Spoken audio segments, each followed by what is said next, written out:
My name is Cassie Walker-Burke, and I'm the founding bureau chief of Chalkbeat Chicago. If you're not familiar with us, we are part of a national nonprofit education reporting network that believes that public education is so important that we need dedicated teams of beat reporters to cover it. The Chicago Bureau launched about 3 years ago, and since then we've expanded our team of reporters, and we've also expanded our coverage to cover the state of Illinois. So a great way to get to know us is to sign up for our newsletter. It's free. You get a daily digest, sometimes a fun note at the top if we're feeling perky, and you get a roundup of all the education reporting that you need for the day. Today's conversation comes out of reporting we've been doing for the past year. And one consistent concern that we've heard is about Illinois' missing students and families, those who've either disengaged from public education entirely, unenrolled from schools, or simply are showing up here and there, but really not consistently going to school, or childcare. Early education centers are covered in this as well. And in Chicago, which is the state's largest public school district and the nation's third largest public school district, the very first week of high school reopening in April, about 20% of students were absent. And absent meant not showing up virtually or in person. So we have the data, but now we're trying to better understand why and what we need to do with it. And that brings us to today's conversation, which will be moderated by Mila Koumpilova. She's the senior reporter in the Chicago Bureau. But before we get started, we'd like to get a sense first of who is in the room. So we're going to launch a very quick poll. And so please tell us how you most identify, and we'll share those results in a second. And there's always a few thank yous. We want to thank the Civic Exchange Partnership. So that is a group of organizations that have come together in partnership around open government issues. We also share a shared office space. So we thank you to Civic Exchange for partnering with us and with the McCormick Foundation for sponsoring this event. And we want to welcome our panelists and our attendees and all of our guests. Audience members, you can use the Q&A box on the lower right side of your screen to submit questions to our panelists. And if you want to reach any of our journalists, our tip line is always open. That email address is chicago.tips@chalkbeat.org. And just a few housekeeping things, a few reminders. This panel is recorded. It is a public event, and it will be shared publicly. So please be cognizant and respectful of what you share in the chat. After our panel discussion, we will open up our conversation to audience questions. And then we're also going to experiment with something, it's called a Jamboard. It's sort of like a chalkboard, occupational hazard. It's a chalkboard where you can put your thoughts and ideas. We are going to be asking for solutions and things that may be creative ways to reconnect families.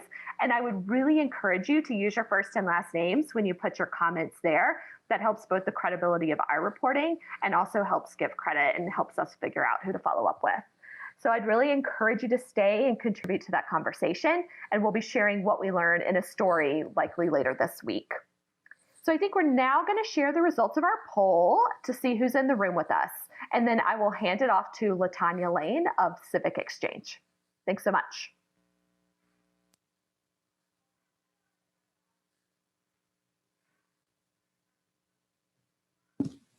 Okay, so it seems like we have a really great mix of people in the room, which is really exciting.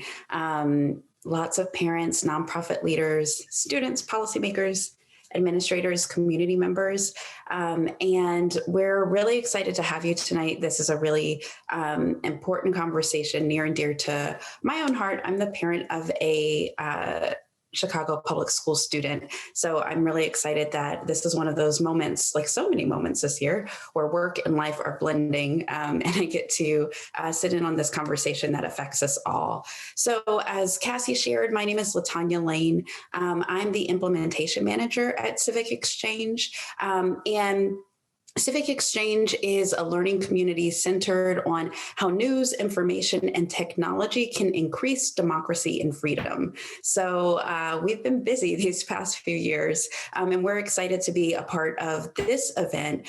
We're so excited that Chalkbeat is kind of the tip of the spear in this series that we're hoping to support Civic Exchange member organizations in hosting.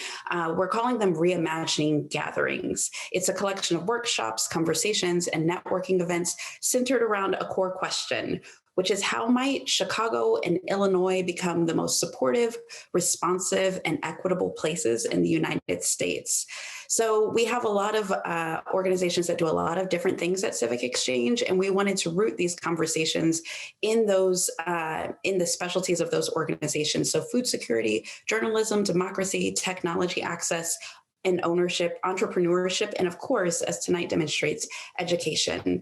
So we're really excited to both be a part of this conversation and to create ways that people can share their experiences. We know that we'll have a lot of expertise on the panel that we have tonight, but we also know that with all of the folks in the room that you have a lot of experience that we would love to hear more about. And so in order to facilitate that sharing, I want to, as Cassie said before, we're sharing a Jamboard. And so I'm going to put the link in the chat, and hopefully people will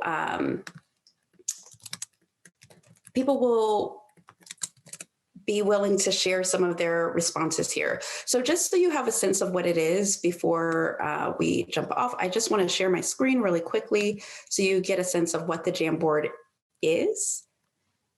And what you'll notice is that it's, as Cassie shared, it's very much like a whiteboard, right?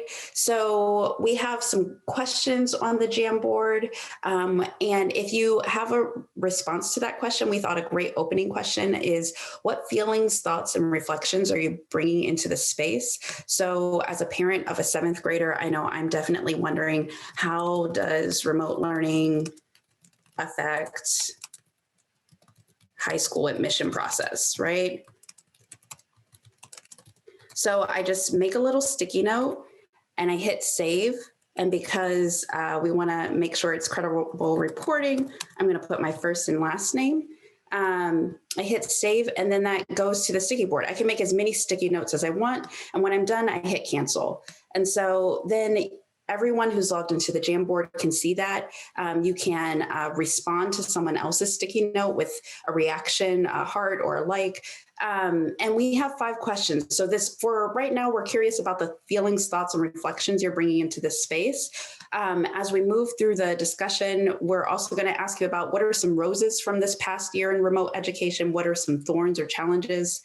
We'll also be inviting you to think about some creative approaches and potential solutions that come to mind for how to re-engage students and families. And finally, what do you think gets missed in this discussion? After you've heard it all, what else could we be doing?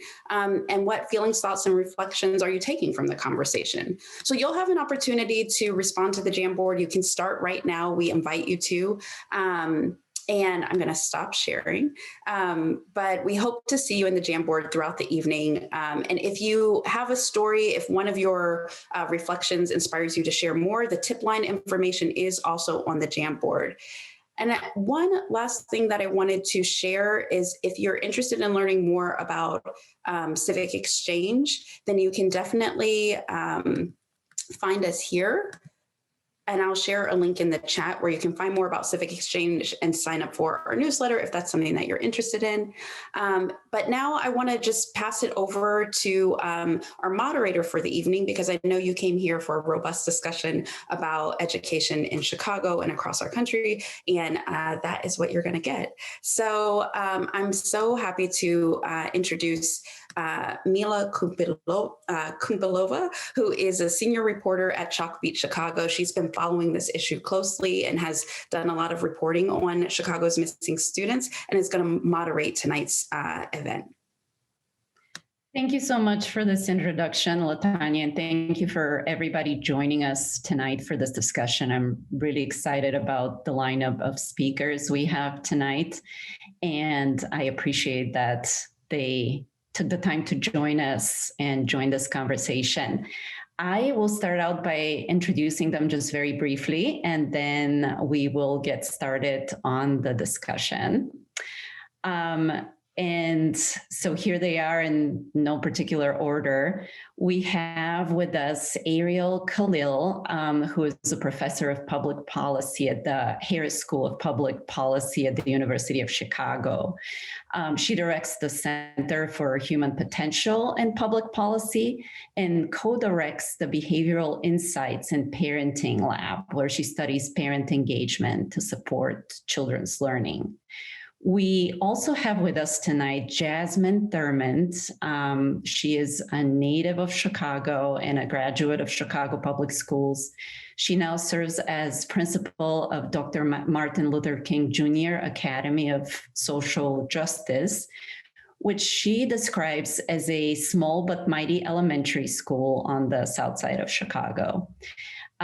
We have with us Brenda Leyva, who is a senior at Roosevelt High School and the student representative on the local school council there. Also joining us is Lux de la Garza. She is a Chicago high school student, a writer, and an activist. And she is part of the student advocacy group, Chicago Student Pandemic Response. And then we have Kari Glenn. She has worked as the Kane County Regional Office of Education Youth Outreach Worker for 17 years. Thank you all again for joining us. I have really three sets of questions. First, I'm hoping we could talk a little bit about the scope of this issue of students and families disengaging from learning this past year, and what some of the key barriers to fully engaging with school during the pandemic are.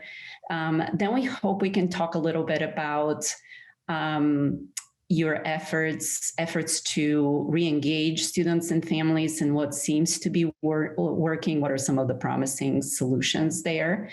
And finally, talk a little bit about what's next. How do we set ourselves up for a fall when students will rejoin learning fully and catch up on missing schoolwork. So my first question is for you, Jasmine. Can you give us a sense of what portion of students at your school have disengaged from learning or are only intermittently engaging in learning? And what have you and your team uncovered about the obstacles getting in the way of fully participating in education during this pandemic? Yes, thank you so much for the introduction. And I just want to say that I am incredibly happy for this opportunity. In terms of your questions, we have just under about 10% of our students that are our families that are disengaged. But I want to give a little bit of context to that number because the disengagement is not, it's not in totality. So we have a number of, we have a few families who are completely disengaged. And so we've identified those as families that have moved from the area, have possibly changed their phone numbers, things of that sort. However, we have families who are partially engaged, and that is equally challenging because they're inconsistent in terms of their attendance and just engagement in classes. And so, it really speaks to it really speaks to how the pandemic has impacted so many of families in so many different ways. Some of the barriers that have really challenged us in trying to re-engage families, as I said before, are phone numbers having changed. We have a number of families who were really transient prior to the pandemic, and the pandemic has worsened that. And so their transience has caused them to even move outside of the area of the school, which makes it harder to reach them. And then last but not least, we have families that are really in need of services that the school is just not the provider of. And so just really trying to support families by connecting them to other resources such as employment, housing, and health resources. It's been a challenge in ensuring that they have access to those. And then once they secure access to those resources, then supporting them with using those resources to ensure that the students are engaged. So those are just some of the barriers that we've encountered. Yeah, thank you, Jasmine. Kari, it's obviously your job day in and day out to track down families whose children have disengaged and to troubleshoot with them. How have you been going about finding them during the pandemic, and what are you hearing from them when you do track them down? Well, home visits are the main way I'm engaging with students right now. I have 3 different districts within King County that I cover truancy for. So each of them have a little bit different needs, but mainly any that had been all remote up until a couple weeks ago. They started letting some students in hybrid. They really saw a big drop in student engagement with remote this year. So last year in the spring, when they first started this, they got all the devices out. The district did a great job of getting devices to everyone, making sure people had Wi-Fi or hotspots.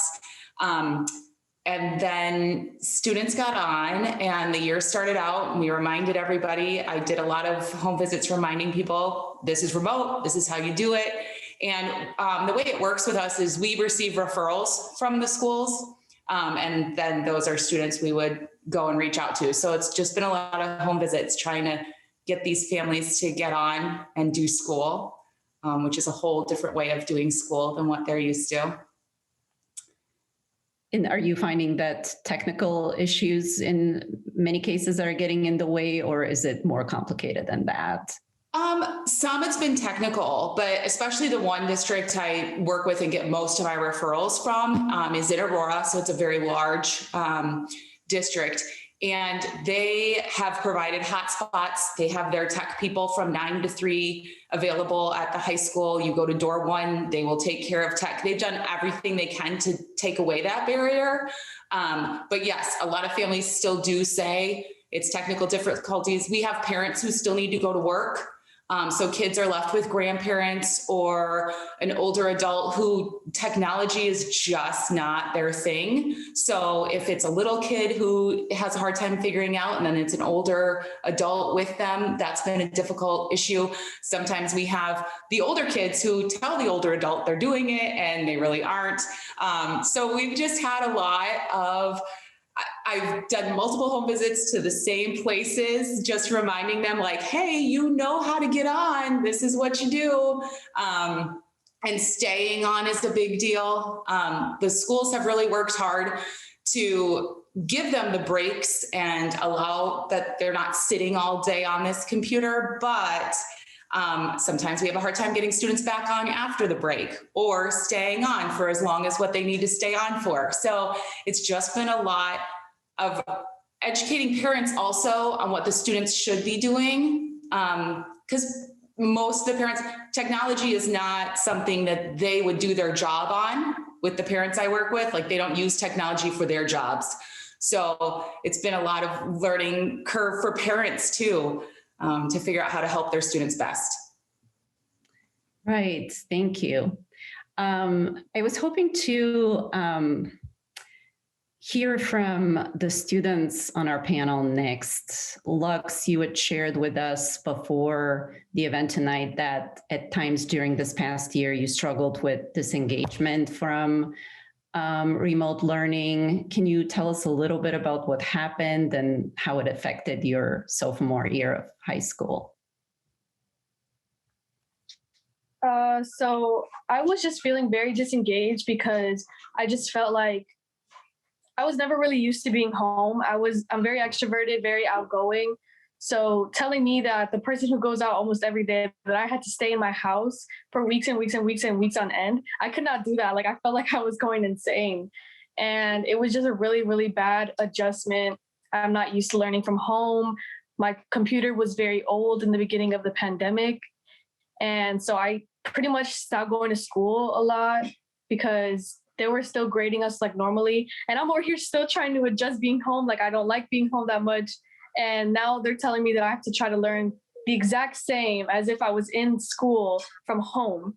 And many teachers were not that engaging. So it was just like assigning work and work and work. So I ended up getting a few like P's, like the pass-fail system, which they told me were going to be on my transcript, but are not on my transcript last year. So yeah, it was a lot of different factors. Thanks for sharing that with us. And I want to circle back in a moment and talk about what helped in bringing you back to learning and to attending school more consistently. But I'm going to go to Brenda next. And I suspect, Brenda, that as a student leader, you have heard from fellow students who have struggled with motivation and engagement this year. And I think one question that I know educators are grappling with is, where are these students? What are they doing? What's getting in the way of logging on to classes consistently? What are you hearing from fellow students at Roosevelt and elsewhere? Hello, good afternoon, or good evening, I believe, right? Well, for us students, we currently face a lot of things, especially with COVID. It impacted us a lot. We used to have service learning with a few communities from Communities United and also Voice. And we both would pair up at times. But since COVID started, it impacted us to lose our motivation when it came to that. It just lost all of us. And I sometimes would have like spaces in where we try to re-engage ourselves, but at times it wouldn't be like helpful because some students wouldn't get a lot from it. But as for all of us, for teachers and educators and students, I feel like all of us should re-engage once again. And since COVID's it's not like going to end, and we hope it ends soon. But as we keep on going on and we keep on staying in COVID, we hope to keep re-engaging more students and more teachers to help each other out and also re-engage people that us students need. Thank you, Brenda. Ariel, you study obviously parent behavior and families with young children. We know that this past year, here in Chicago and really across the country, many students in pre-kindergarten and kindergarten just did not enroll for I think a complex set of reasons. What did we see in families with some of the youngest learners, and how did some of your previous research applies to pandemic times? Thanks. Yeah, thanks also so much for including me on this really important panel. Actually, we have some research from the pandemic times, which I can share because I think it builds exactly on what both Jasmine and Kari just said, which is about the outreach that schools did with families when schools were closed and the efforts that so many schools made to keep families engaged, even, while parents were at home. So as you mentioned, we work with CPS schools with, CPS preschools, but I think the lessons are really applicable across the board. So we surveyed families, actually. So we surveyed about 500 families last spring who had been enrolled in one of a number of pre-K centers in Chicago. And we also surveyed the directors of those CPS, and also there were Head Start sites, to ask the preschool directors, what are your efforts to get information to families at home? And to ask parents, what kind of resource and information have you been receiving from your school that you're no longer attending? And we were really interested in the mismatch between those two things. So I'll tell you two important points, I think, vis-a-vis the discussion we've had so far. Number one, we sort of took the preschool director's statement as the truth. So we sort of believed them. That we said, if they sent it, then we're going to say that's the benchmark. And the mismatch is if parents don't report having received something the preschool sent home. The most frequently missed piece of information was about how to use internet and technology, which seems like the worst irony here, since these were, the most needed thing was the most often missed. So that's just, an important fact. Second, I think it's super important. We tried to predict the degree of mismatch. So what were the characteristics of parents who reported missing the most information that the preschool said they had sent? And the number one predictor of that mismatch was parents' self-reports of their own levels of stress.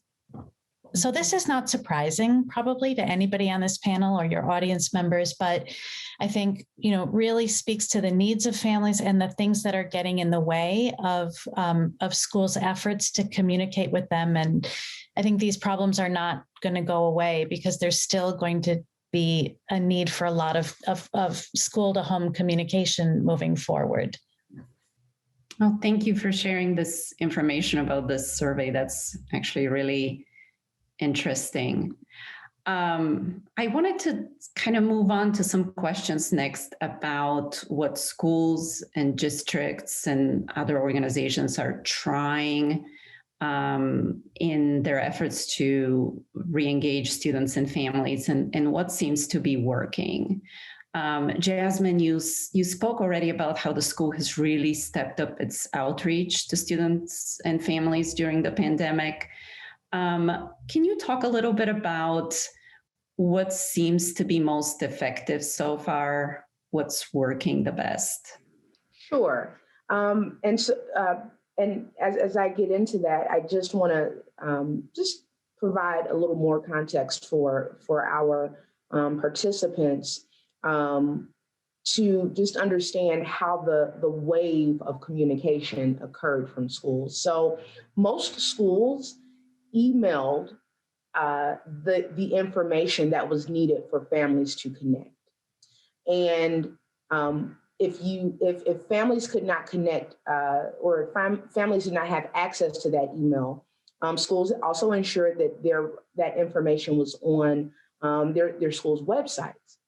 But after that, we realized, oh wait, we're not getting everyone. And so then there went out the phone blasts. So there were a lot of phone calls. So I would say that was probably like wave 2 of communication.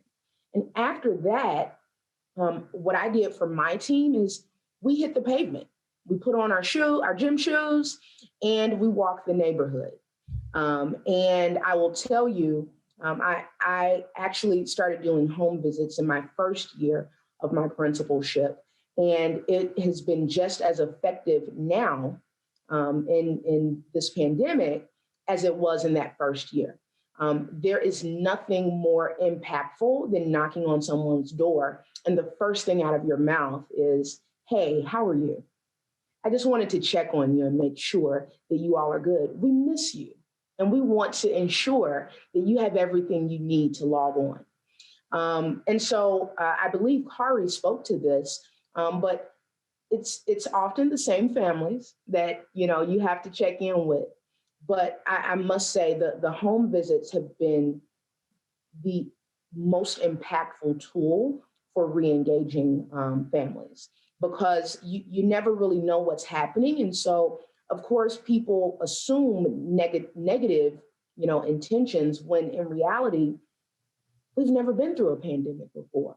So we don't know some of those off kilter or random happenings that cause families to not be able to get their child online, or not be able to spend time supporting their children. And it's especially true with our younger students. So we find that our pre-K through third grade students really were disengaged initially because their parents did not have access or did not know how to access technology. And so the little ones are dependent upon the adults to access classes, whereas our older students, they were able to figure it out really quickly. And so for them, it's been a matter of motivating them and saying, hey, we've got this thing here for you. So, if you log on, Monday through Thursday, then we can have a virtual party on Friday. Or for our students who, have perfect or improved attendance, we let them know we have trinkets and incentives for you here at the school that we want you to come and pick up, because we want to see your face and we want to reward you for your engagement. And so just answering your question, I think there has been so much work around being creative and thinking outside of the box to engage students as well as families, because we have to engage our older students, but we have to really engage our families for our little ones. Right. I might be putting you a little bit on the spot here, Jasmine, but are you able to share perhaps a success story about a family where that home visit really paid off and you were able to make headway and see that student step things up in terms of engagement in learning? I have plenty of stories, actually, but I have a family that is approximately a block away from the school, and they have 3 boys, 3rd, 4th, and 5th grades, and they are phenomenal young boys. However, they haven't had all of the support that they needed from their family, because their family experienced a lot of transience, experienced loss of employment. They also experienced some health challenges. And so at the beginning of the school year, they were nowhere to be found. And we did home visits, and we found out that, they weren't aware of the distribution of technology. So we said, hey, that's okay. We'll bring the tech to you. We just need, mom to sign. And so once they got the tech, then even though they had access to the Chicago Connected program with the free internet, there were issues with making those payments after that initial couple of months, because it did cost for some families. And so that became an issue. And so we were able to find a community partner that was willing to pay the monthly cost for them to access the internet. Well, that was taken care of, and then they moved, and we didn't get any notice of that. And so we had to use social media and talk to other students to get access to the family. And once we were able to do that, we were able to ensure that at their new location they had internet. And although the family was really reluctant to have the children return in person, when schools opened, after they saw that things were going well and it was a richer learning experience, we were able to get that family to commit to sending their children back in person.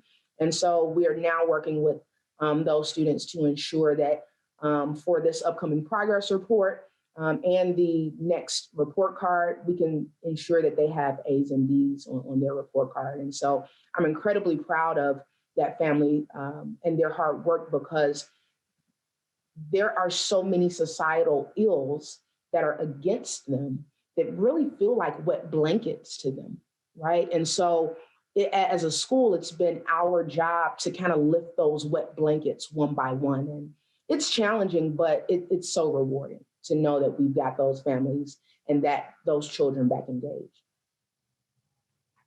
Thank you for sharing that. Kari, what about you? Do you have a success story about a family that re-engaged in learning, and what did you find worked in that case? I have a few. So I'm going to give a little history, though. Notoriously, I'm truancy. So usually, when a student gets referred to me or a family, the school has been able to do everything they can to try and get these kids to come to school, and they're just not coming. So this year has been a lot different with that. So when it gets to the point of me, everyone's done what they can. With the schools being remote, when I was getting referrals on kids that no one's been able to get a hold of at all. So the phone was disconnected or not taking messages. The mail was going to the wrong address, all of this. So a lot of what I was doing this was such a different year than any year. And like was said earlier, this is my 18th year. I've done this 17 years, and this year is so different than any year.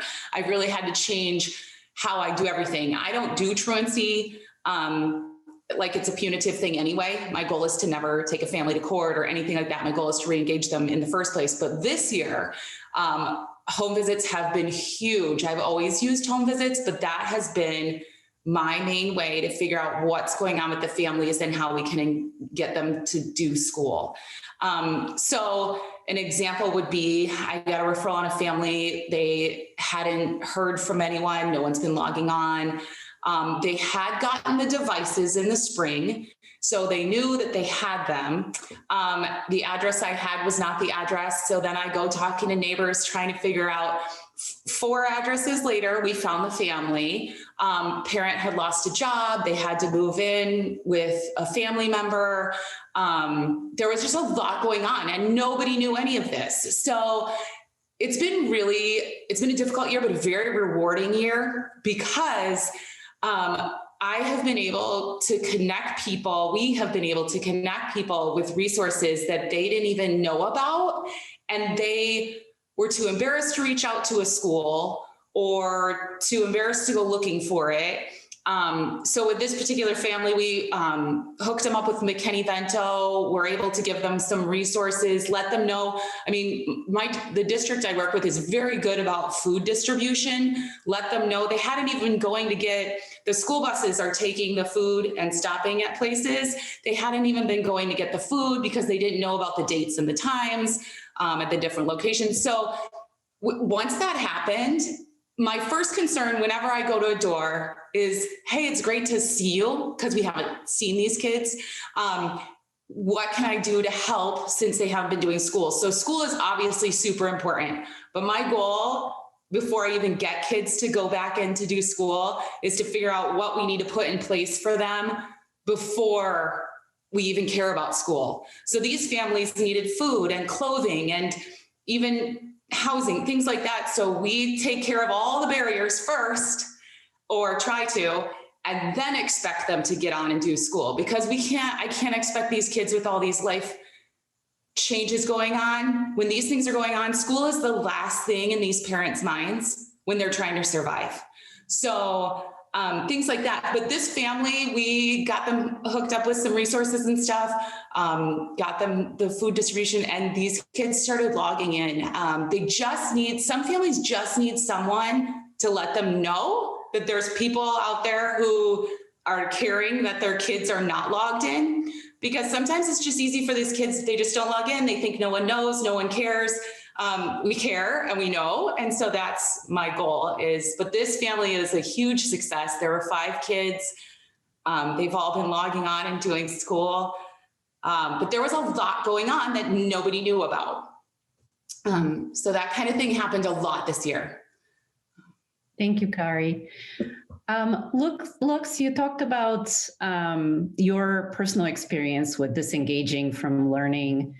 What efforts did your school make to reconnect with you and kind of bring you back into the fold, and what resonated with you the most?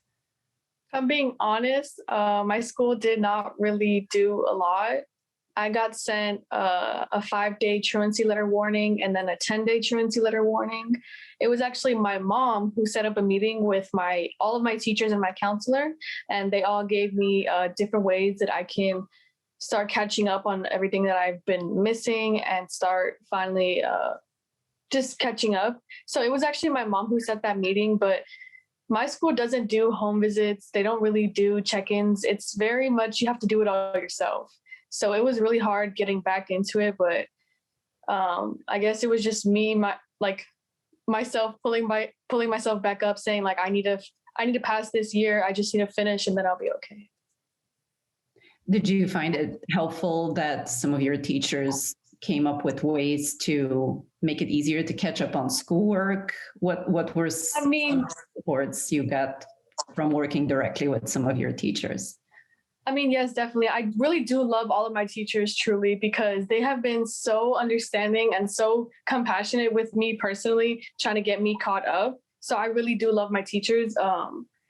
They excused me from some assignments. Some things were big, so I do have to do them, but they made it very easy for me. And if I can't make a deadline, I just have to tell them in advance and, we'll figure something out together.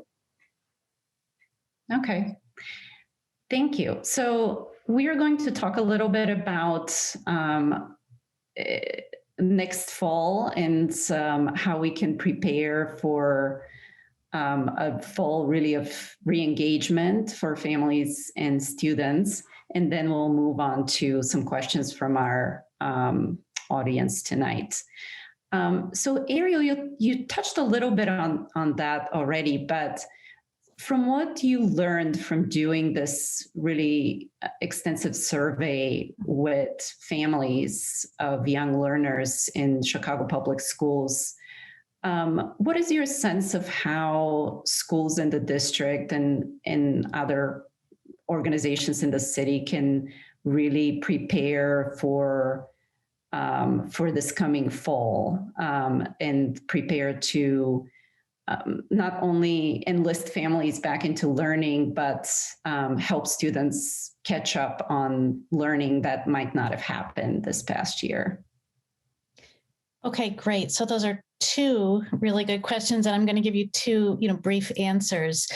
One, I can say we can draw some lessons from the research we did prior to the pandemic on reducing chronic absenteeism, which is a problem, as I'm sure you know, even for the youngest learners. It doesn't take much to be marked chronically absent, missing 1 or 2 days in every 10, and so it's not surprising that even in the preschools in the city, we have chronic absenteeism rates of 40 and 50%. So we have found, we have done some research studies, which we have tested experimentally, that have shown the promise of communicating with parents via text. And I know, which is not something I heard Jasmine or Kari say, and they're working on very different approaches. I think this is a complementary one. I recognize that there are huge problems with not having accurate phone numbers and that people's phone numbers change constantly. But we have found that it is feasible for those whose numbers we have to communicate regularly with families via text, that parents are happy to get text messages, and that a program we did where we designed, for 18 weeks, a series of text messages that families got, 4 texts per week, that both let parents know actually how many days in the prior month their child had been absent, because many families lose track. The days add up, and they don't realize that their child has missed, X many days in the last month. So by letting parents know that information, by providing encouragement to be there every day, by letting parents know what their kids are missing when they're not in school. So what was the learning that happened? Again, we're working with pre-K kids, but what did kids learn this week that those who are not there are missing out on?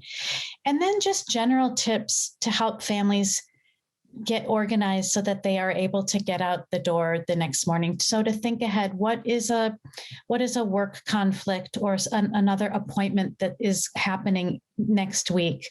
Think now about how you can resolve that so that a transportation problem doesn't become the reason that your child isn't in school. So this is a very different approach. It's like the opposite of what Kari does in the very important work. This is as light touch and low cost as you can get. But we tested this approach and found that we reduced chronic absenteeism by 20% in a sample of CPS and Head Start kids. So again, this is just one tool in a much bigger toolkit that I think it's pretty plausible that schools could adopt this approach as one of the many things they do. Very briefly, I want to answer your second question and just say, that one of the most important things parents can do, especially for those, younger kids, is to just be talking with kids at home about conversations about anything. Parents don't have to think that they are their child's teacher. They don't have to think that they're having to do all the work as they might have felt they had to do in a remote learning environment. But the importance of regular conversations about ideas or numbers and books and things that kids like or ways that they feel, these are the kind of regular interactions that are going to support kids learning day by day and really enhance what kids are getting in school. We collaborated with the Illinois State Board of Education this year, ISB, to design, again, a text-based messaging program to help parents have those conversations. It was called Chat to Learn. We sent parents a couple texts every week just to inspire conversations, to give parents conversation starters to have with their kids, to just make sure that kind of creative interaction happens, just not, it doesn't have to be a special thing, a sit down thing, a set aside time to do it. Just everyday interactions between parents and kids go a really long way to helping kids learn. Thank you. Before we move on to the audience questions, I'm wondering if, Brenda, you could talk a little bit about your sense of what students are going to need next fall to re-engage and to get caught up on schoolwork.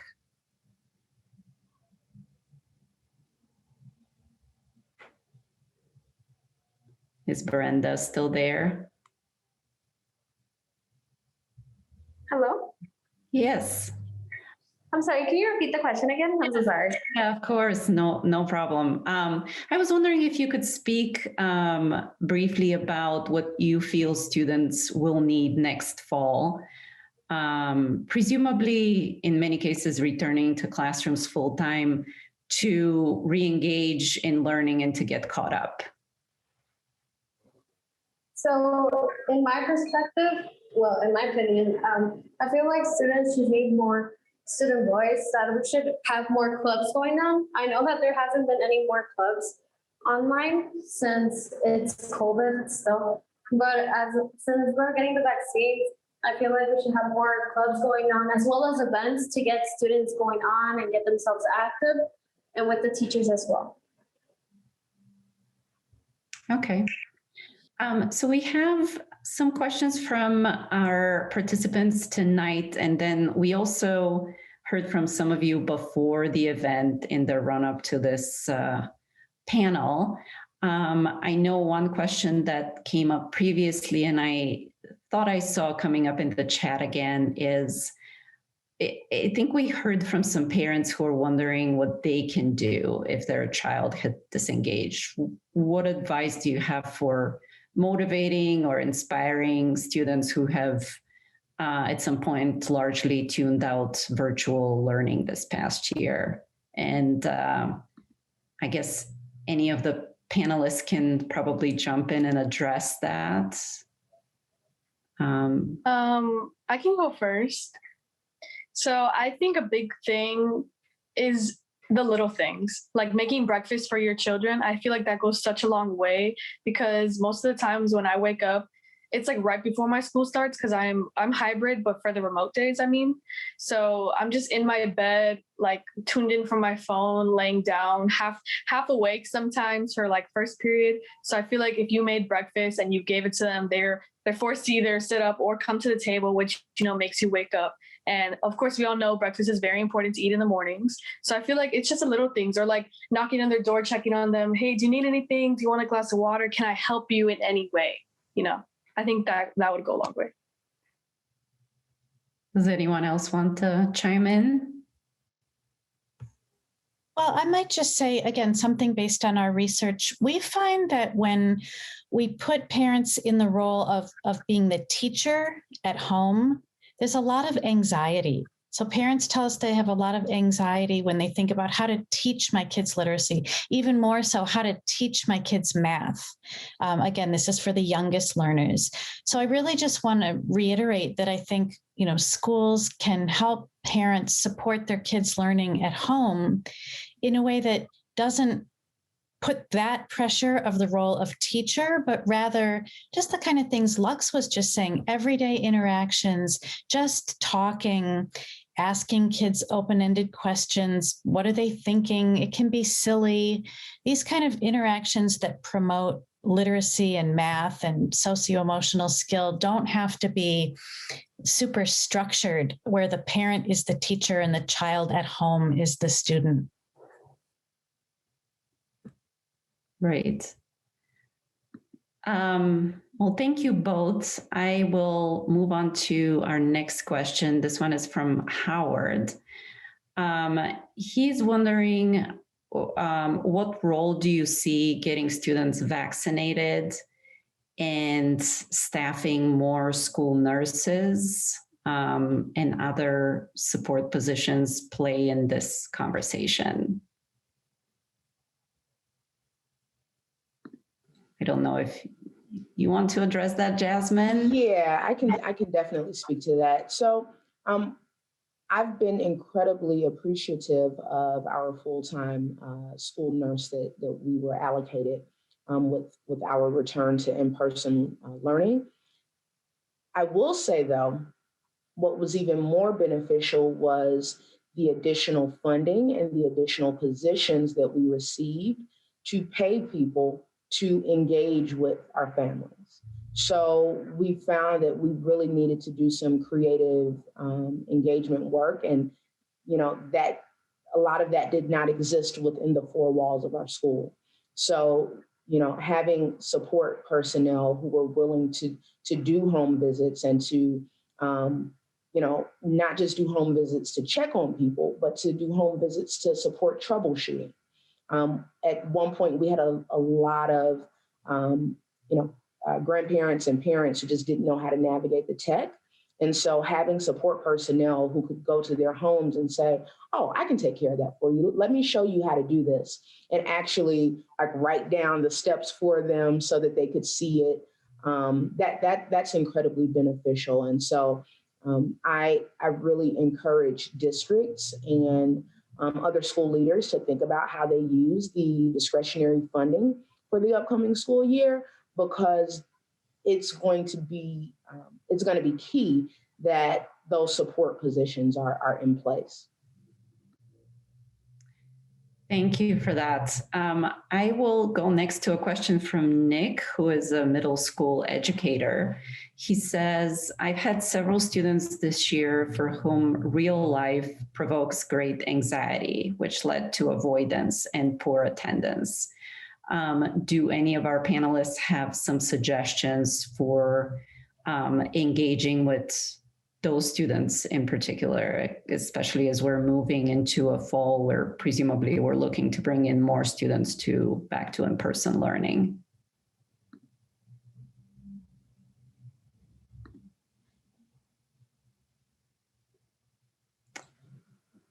Mila, can you do me a favor and repeat the question?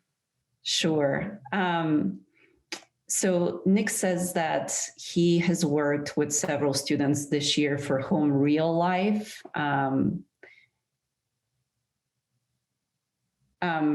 actually, I think he meant remote learning. I apologize.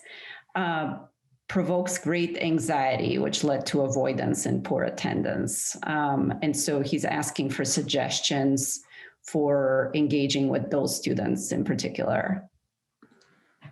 So one of the things that we found was that so many of our students did not feel comfortable being on camera.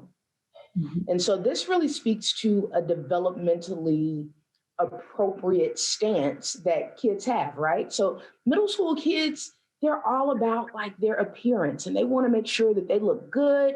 They want to ensure that their friends know that they're fly, right? Like that's what's really important to them. However, when you're engaging in remote learning, oftentimes you lose your routines. And so instead of waking up, taking a shower, making sure you look fresh to go to school, you roll over in bed and turn on your Chromebook and you log in. And so a lot of our students had anxiety about how they would be viewed if their cameras were on, right? So that's one layer of anxiety. The other piece is some educators did not recognize that the quantity of work that was being assigned in this remote learning and hybrid setting was quite excessive when you compare it to what's assigned in person. So there has to be some type of reconciliation for that as well, right? And so parents can really advocate for their children by emailing teachers, emailing principals and saying, hey, I'm noticing, my child is swamped with work. What can we do to, support this and reduce this? And then last but not least, I would say, as we know, again, when people don't have the sense of community that they're used to, it causes a layer of anxiety. So as much as can be done to build community in a remote setting, that is what we have to do. So starting off classes with music, starting off classes with community builders, giving students voice in how the first 5 to 10 minutes of class is used, are used. Those are just little things that you can do to really change the feel of a remote classroom so that students can start to feel more comfortable pushing through the challenges and actually navigating the anxiety that they're experiencing. Thank you for these really specific examples. That's really helpful. On the flip side, and maybe some of the students on the panel can weigh in here too, but have you found that there are some strategies and approaches that we have discovered during this remote learning stretch that might be worth keeping or adapting once we return to normal or a new kind of normal anyway at some point next school year? Yeah, so I think a big good one was more participation-based grading. I know a lot of students, including myself, had a lot of it like anxiety about how our grades were going to look, and the fact that a lot of people have had worse grades since the pandemic started, including myself. So if there was more participation-based grading, I feel like that would motivate me to be in school more, just not being scared that if I do this test, my grade's going to go down. If I fail this test, I'm going to fail the year, things like that. So maybe switching around the curriculum a little bit, just so it's not so heavy on students. Mm-hmm. Does anyone else want to weigh in on this one? Is it okay if I can add on to what Lex said? Sure. So I feel like I agree with that too. I feel like when I had one of my teachers from band, we only do participation grades, but it impacted me a lot. And it's helpful for other students as well. And for my civics teacher that I had from last year, when the pandemic started, we had participation as well graded, but it wasn't like we had like a lot of things to do. But if we were to have participation grades going on, like Lux said, it would be really helpful for us students to engage and keep on going engaging. Another thing as well, I feel like daily check-ins with your students was also really good. When a teacher checks up on me, it just makes me feel like so cared for, especially because bulk of them don't. And you just sometimes in my school has 1,200 kids, so sometimes you just feel so small compared to how big your school is. So when a teacher checks up on you, you know that they like made that time in their day to do that, and it makes you feel nice. All right. This is a question that maybe a few of you might want to weigh in as well. The hope, again, is that some of the students that have been missing and disengaged during this past school year will be back in school buildings next fall. So the question is, how do we size up their academic and social emotional needs, and how do we begin to address them most effectively?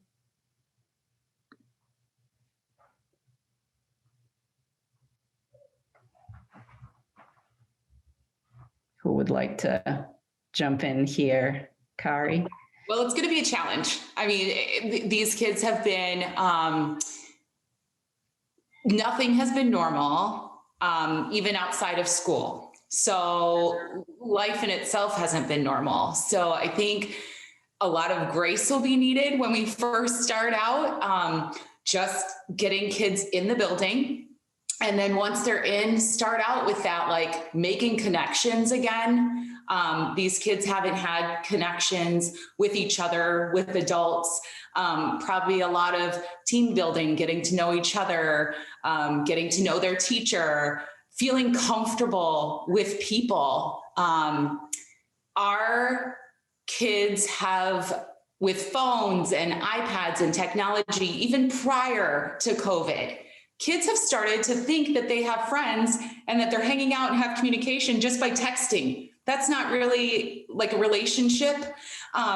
So I think that we are going to have to work hard to get these kids to have relationships. And I know it seems weird to think that that's an important piece of education, but it really is. Because if we want these kids to come to school and learn, they're going to have that social emotional health brought back to them, because a lot of them will not have had that for the last year or so. So I think it's going to be huge, just coming in prepared for the hard work it's going to take to get these kids to know how to do school again, to create behaviors, again, where they get up, they get ready, they leave the house to go to a building, they go in, they sit down again. You have to sit in the same spot. They're with other people. You're listening to someone in front of you all day instead of like on a screen. There's going to be a lot of relearning and re-engaging going on. And I think it's important to give ourselves some grace in that, teachers some grace in that, but students also. And yeah, kids are going to be behind academically. They're going to be.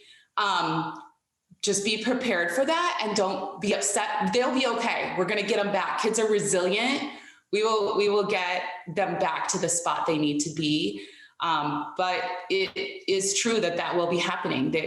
There's a loss of learning, and we are going to have to work hard to get that back.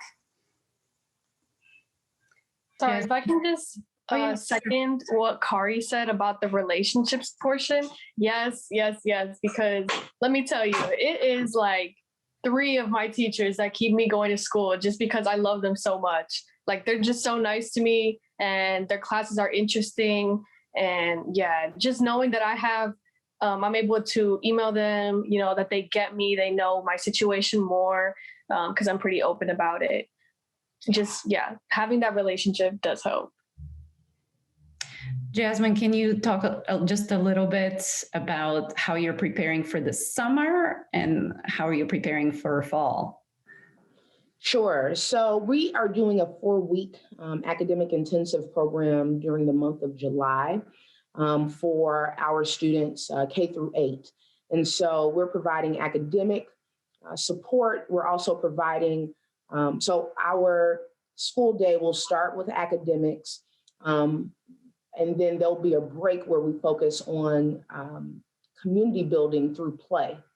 And we'll do that for about an hour each day. They'll return to academics, and then they'll end their day with, lunch and food to go home. And so, we're really trying to target the families who, one, are already engaged, but also we're trying to target those families who just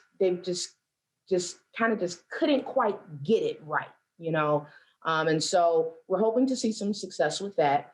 But also, we're doing recruitment efforts because we did lose a few, families. So we are going to be going to some of the events in the park, in the community, to ensure that families know, hey, we want you back. We want to see your face in person when school starts.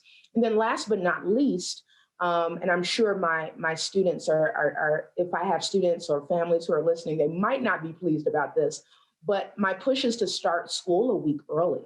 So that looks like having an orientation occur for families that week prior to when school is starting. So the additional funds that I'm receiving, I'm actually having to pay staff to return a bit earlier so that they can be prepared for the students who are returning earlier, because we need as much time as possible because we have so much to recoup. And in that week that we start earlier, we'll be working on team building, play-based learning, and really just building those relationships, because what we know is when we don't care for, it's Maslow's hierarchy of needs, right? If we don't care for what's most essential, right, the absolute critical needs of students and families, then nothing else is going to matter. And so that's really what we're going to focus on in that week, and ensure that any resources that families need to thrive, we're able to provide those. And I feel really good about just this plan and how our families will respond to it, because we know that it is most important for our kids, especially the students who I serve, because they are often most vulnerable. So it's really important that we get them engaged and we get them feeling comfortable with being in the building. Thank you. Does anyone else have any final thoughts to share before I turn it back over to LaTanya? All right. Well, thank you all for this really helpful conversation. I feel like I've learned a lot from chatting with you guys over the past hour or so. And so I really appreciate you joining us for this discussion. And I will turn it over to LaTanya for a final exercise with our participants. Okay, thank you so much, Mila. And I definitely want to take an opportunity to thank all of the panelists. There were some really great insights that folks shared, and I also appreciate people being so open with their own stories and experiences from this year. So we have a couple of final things that we want to do before we end our call together.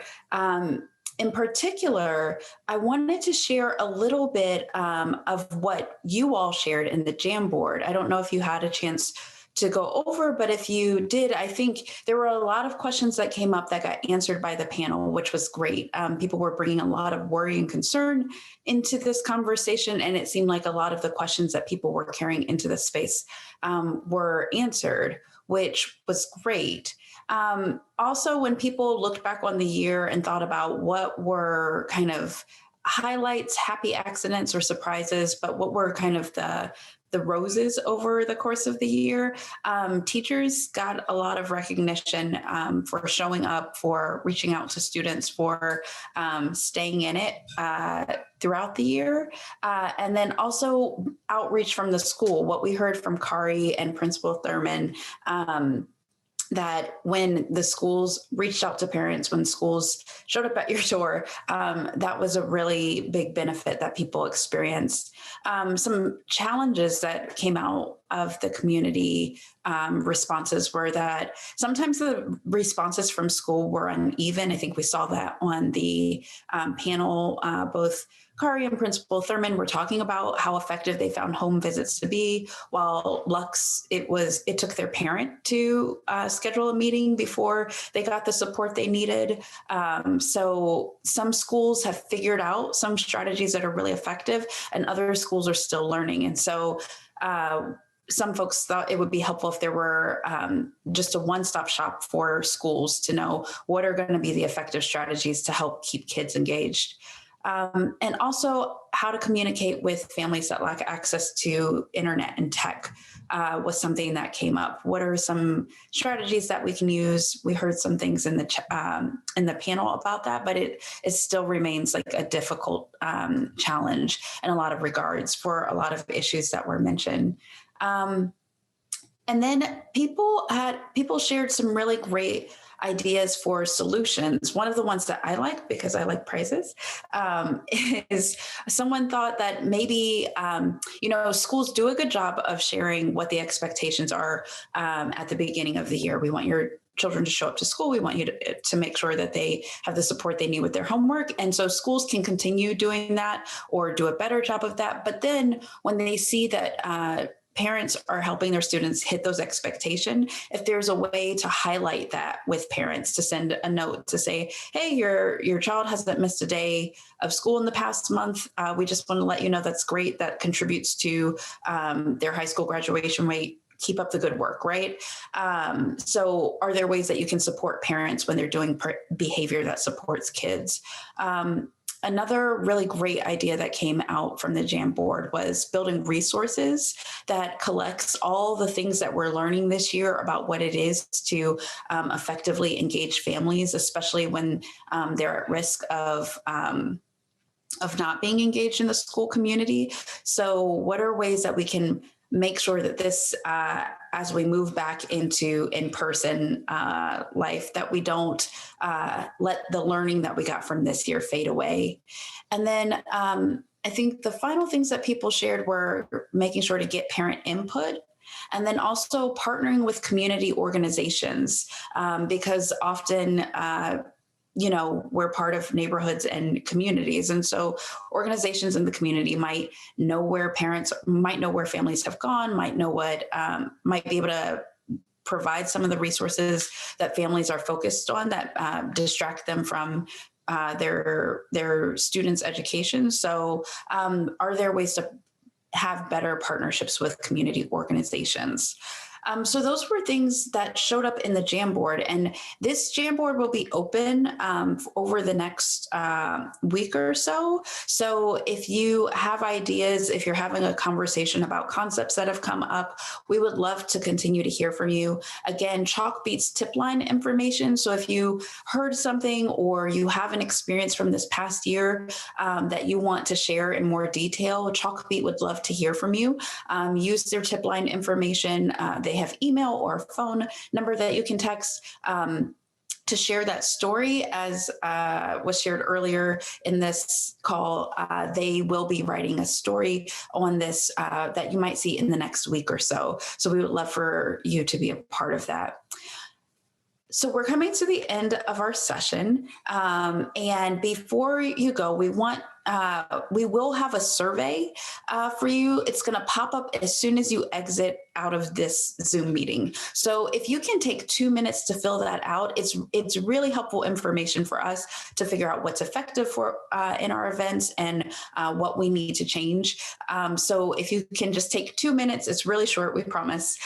We would really appreciate that. And finally, be on the lookout for an email from Chalkbeat. It'll include this recording and an article recapping our conversation. So we'll be in touch soon with some of the highlights from this conversation, more reporting from Chalkbeat, and also a recording of this event. So I know we are a little early, but that is the end of our event. Thank you so much for coming out. We really appreciate everyone in the audience and all of our panelists who came and gave their time to talk about how we can reconnect students and families to their school communities. Thank you so much for coming.